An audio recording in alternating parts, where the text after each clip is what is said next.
What's going on, guys? It's Bodybuilding.com coach Dr. Chen. I'm a physical therapist here in New York City, and today we're going to be talking about 3 things that I tend to prescribe for my clients that have persistent shoulder issues and why they're really beneficial for the shoulder joint.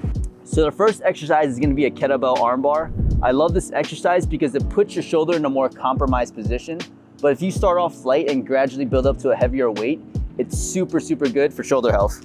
So you're going to set up like this. You're going to roll to your side, press the kettlebell up to the ceiling.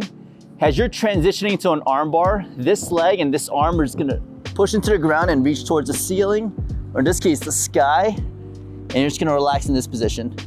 Couple of checkpoints in this position is gonna be letting that knee slide forward so you get your hips closer to the ground, letting this left arm reach a little bit higher towards your head, and you're holding this kettlebell up towards the sky without having too much tension in your neck. You're just letting your head relax. And the goal here is just to stabilize this load in a very awkward position for your shoulder.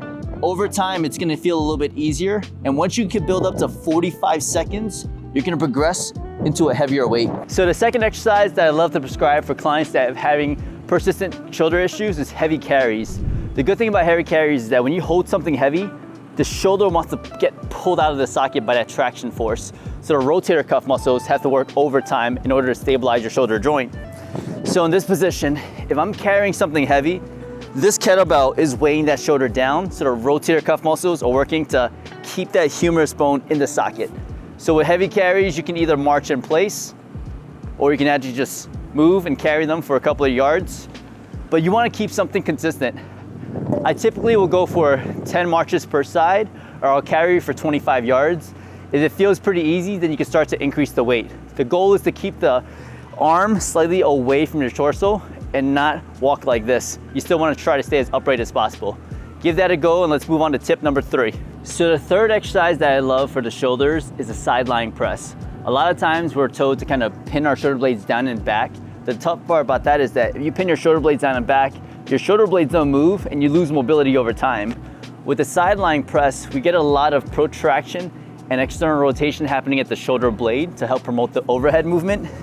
And it's a simple exercise. You start here, support yourself here, and you're just gonna press and reach up towards the ceiling. As you're pressing and reaching up the ceiling, you can kind of imagine your shoulder blades doing this motion. If you want to restore mobility overhead, that shoulder blade needs to move. We can't always keep it down and back. So plug the side lying press into the program in order to get the overhead mobility back. Appreciate you guys for tuning in to Bodybuilding.com. I'm Dr. Chen. Plug these 3 exercises into your program and let me know how your shoulder feels afterwards.